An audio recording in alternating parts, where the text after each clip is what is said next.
and I'm really excited about my next guest. She's a Nashville country music recording artist, Raquel Renner. She's on the line with us right now, and I want to say welcome, Raquel.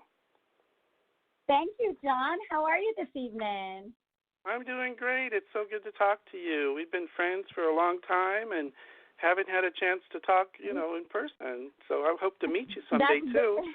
That is very true. It's so good to hear your voice.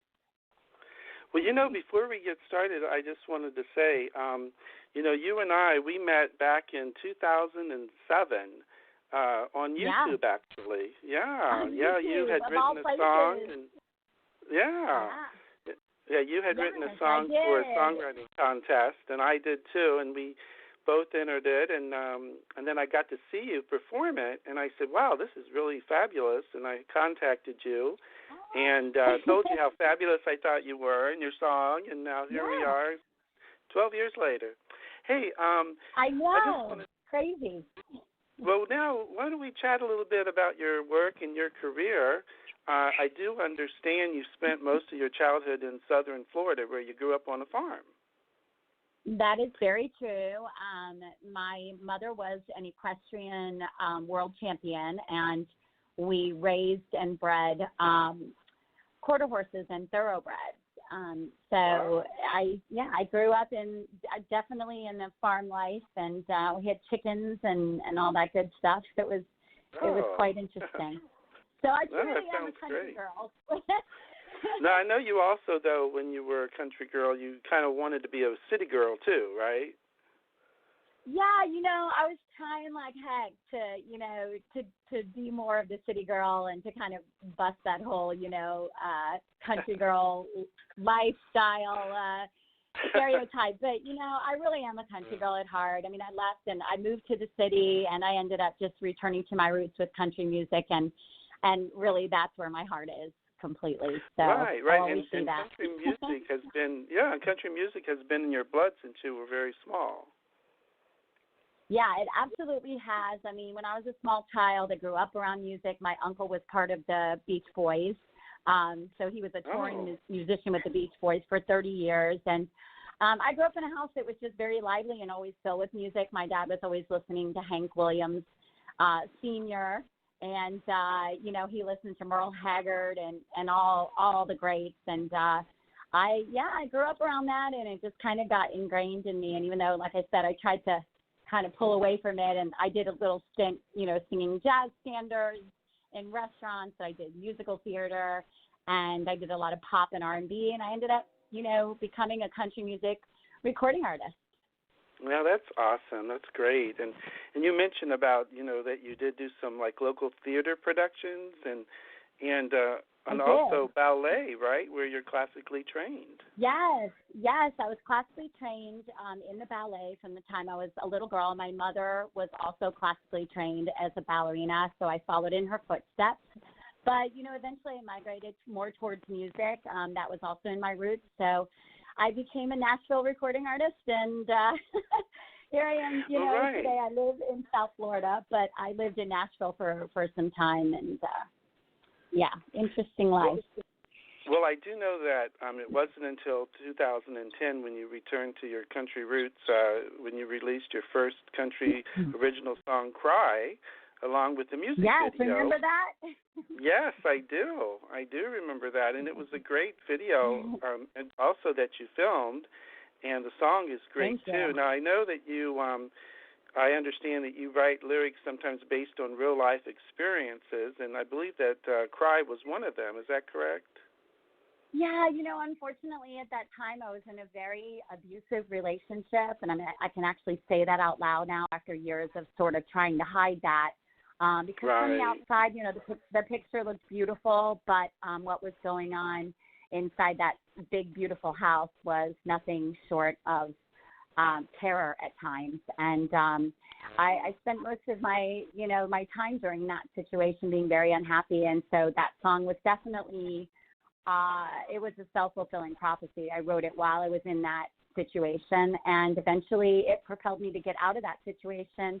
And that video and that song got me, several record deal offers, and I ended up moving to Nashville because of that.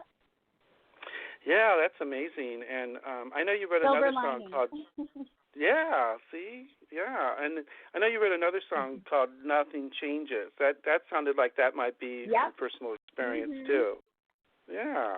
Yeah, that was now definitely based on personal experiences as well.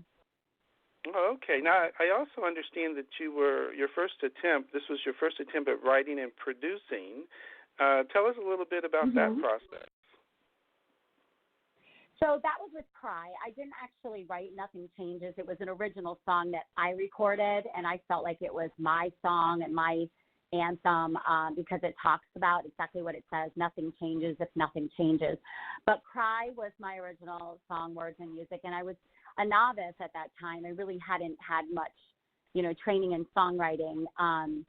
So, if you listen to that and then you listen to my music now, even though that's a very pretty song, you can see how my music has completely evolved because I've taken songwriting classes. I've taken part in songwriting workshops in Nashville when I lived there, and I used to do a lot of open mic nights and writing sessions with other, artists, published and non-published. So I've come a long way since then. But yeah, that was really my first attempt at it.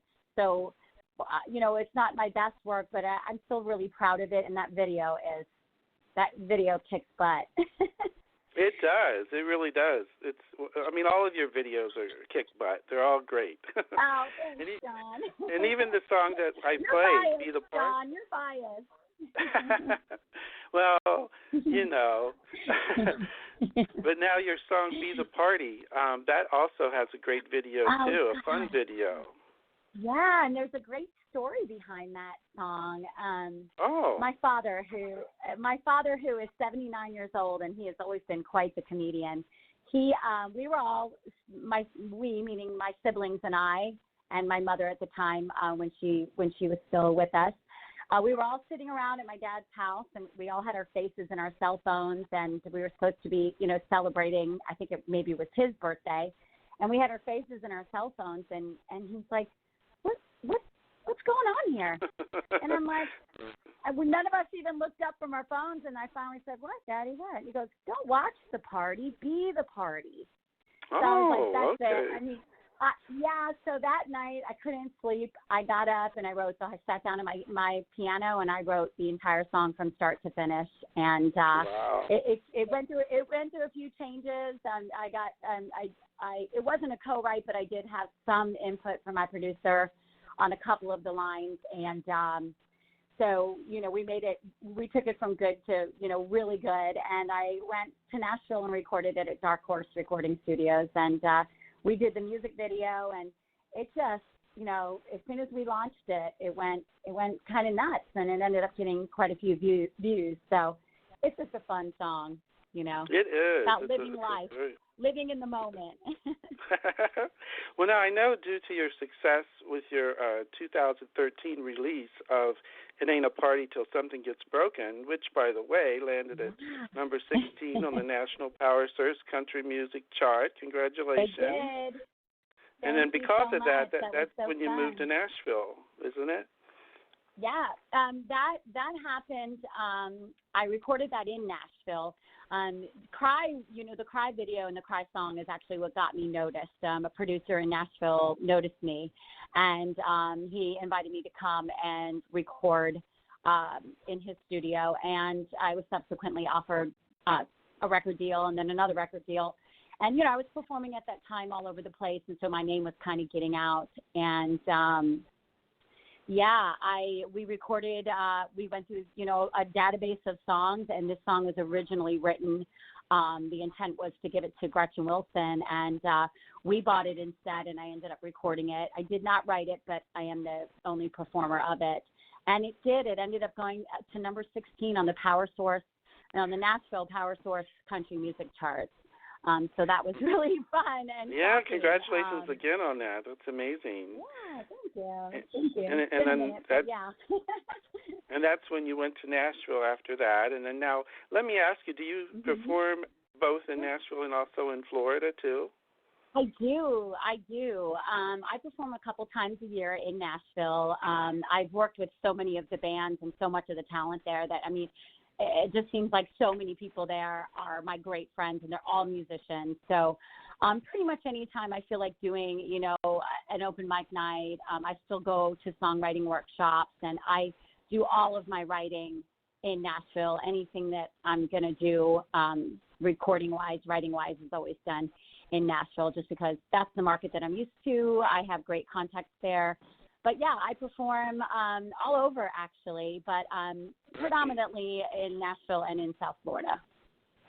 Well, like I mentioned before, I can't wait to see you in person perform. I'm really looking forward to it. So whenever I'm in Florida or Me Nashville, too. I'm going to definitely check it out. Now, where can someone find out where you are performing? Do you have it on your website or? Sure. They can go to my event calendar on my Facebook page, and it's just Facebook, and then it's Raquel Renner, spelled RAQUELRENNER.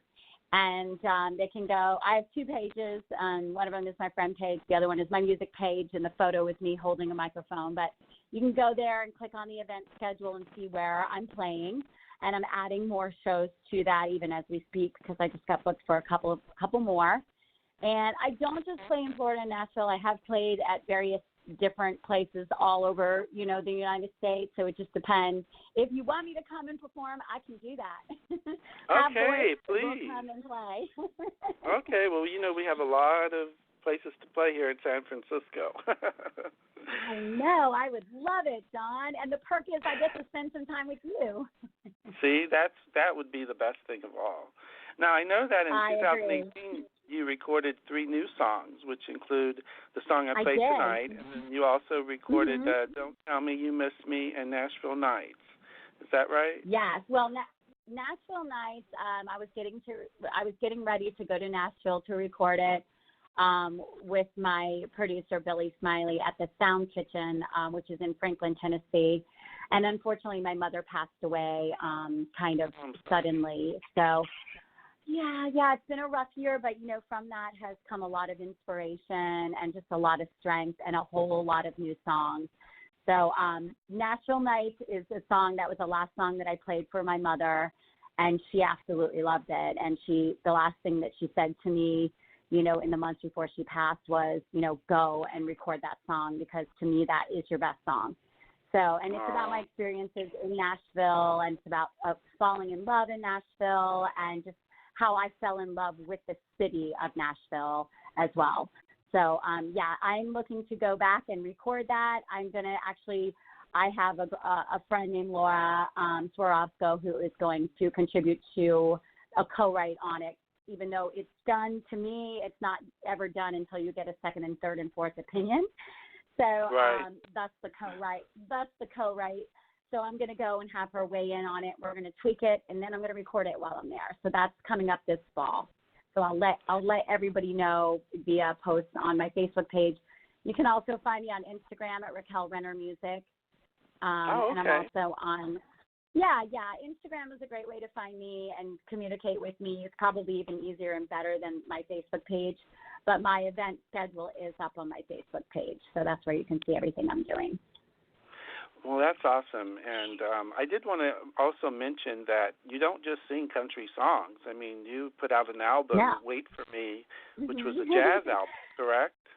Yeah, that's what I originally started doing because, with my theater background and everything and being classically trained in the dance and everything, I have a love for all styles of music.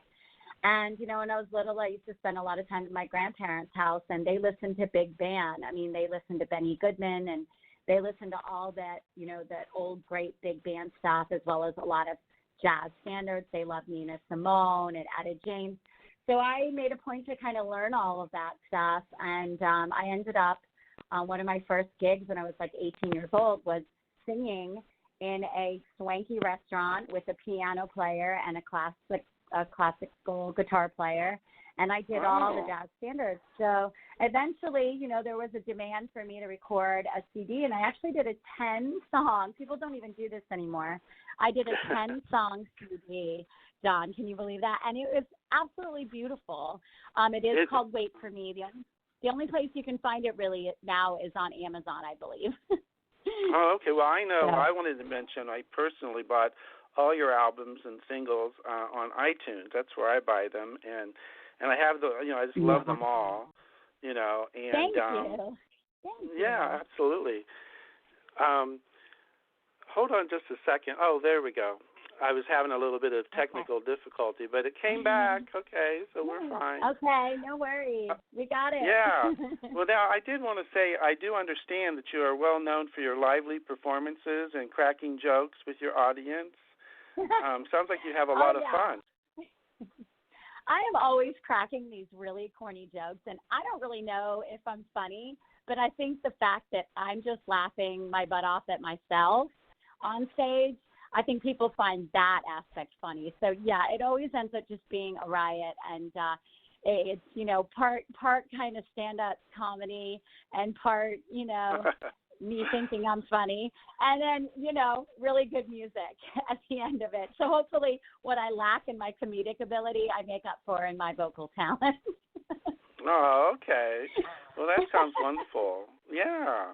Well, I know, I read where you said that you think your audiences like you because you are well-rounded and fun, like you mentioned, fun, and truly do have that Southern charm, which I can see that. Thank you.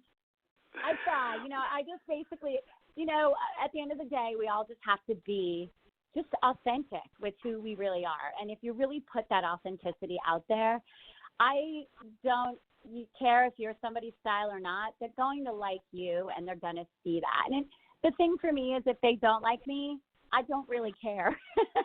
I don't. I really don't. Because I'm not really necessarily, everything that I do, it's a gift from God, in my opinion. And I was given it to share it with everybody. And I really enjoy doing it. And I know for a fact that comes through when I'm on stage. So, that's really all I can hope for. And, I got a little bit of notoriety by putting myself out there. And, I'm happy with that. I'm really happy with that. So, yeah, I would say just the authenticity if you're a performer, in any kind of entertainment aspect, but really in any area of a facet of life, be you. Just be real, be authentic, and be proud of that. Well, that's what I was going to ask. That's what I was going to ask you next was what would you say to someone who's aspiring, to be a country music recording artist? And you said just be yourself. Is that one of the things? Yeah, definitely be yourself, but also,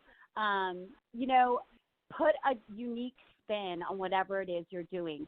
Don't look at other artists. Don't look at Kelsey Ballerini and Maren Morris and Carrie Underwood and say, oh, I'm going to mold myself after her. Don't do that. There's only one you, and that is your power. So don't look to the right or left except for to get, ideas of how to be better. And that's always great to, extract that from other artists for sure. But then you have to put your own unique spin on everything that you're doing. Take original songs, record them, get on YouTube, make them your own, just like all the judges always said on American Idol. And just put yourself out there. Put content out there. Start a YouTube page if you don't have one. And take the advice of people who have been doing it longer than you. And also, collaborate with other people. Get their opinions. Don't be so self-absorbed and self-indulgent that you forget to get other people's opinions, because that's really important. And, it does take a village to write a great song. Right. Well, that's all very good advice. Yeah. So that's what I would say. And also, yes, be yourself. Be genuine and authentic. I did want to mention also on your personal website, RaquelRenner.com, you also list links to all the locations where you can find your songs right there on your website. That's right. They're all on my website at RaquelRenner.com. And, you can find music, really my music anywhere music is sold. And I will tell you something exciting.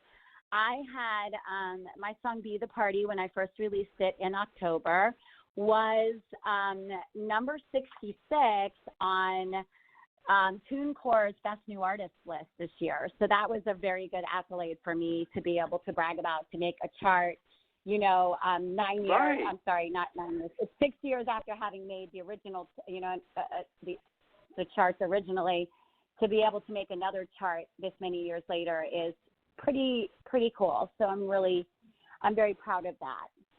Well, I just know that you're going to be making those charts more and more and more. So, because you're very talented, well, you're a wonderful person. I really hope so. Well, I just wanted to thank you. Oh, go ahead, please. Oh, yes, I'm sorry. My newest song that I just released is called Don't Tell Me You Miss Me, and I'd love for you guys to go and download it. It's everywhere music is sold. You can find it on Spotify and SoundCloud and iTunes and everywhere. And what I love about this song is that it's the anthem for anybody who's ever been dumped, and then you're heartbroken and you go through that, and then a few months later, that person wants you back. And at that point, you're like, you've already moved on. So that's what that's like. It's kind of like in your face. You know, it's an in your face, but I've moved on, too little, too late kind of song. So it's really fun. I love that. You know, I need to have that played for a friend of mine. He just recently got dumped, and so I'm gonna. Yeah, but but he's doing well. He's doing well. Well, tell him to listen. Tell him to listen to Don't Tell Me You Miss Me, because that is what that song is about. It's like you had your chance, and I've always been this awesome, and now you're seeing it after you've dumped me. So and now you want me back, but too bad. Yeah, there you go. Well, I just want to thank you so much for your time tonight. I know you're a very busy lady, and but I really appreciate you calling in and being a part of the show. And I hope that you can come back and be part of the show again in the future, you know, to catch up on your career and play more of your great songs. Yes. Don, I would absolutely love to. It's been such an honor, and thank you from the bottom of my heart for thinking of me, for inviting me on the show. I just love you so much. Guys and girls, John is the man. I just love John McCormick. You are a wonderful person, John.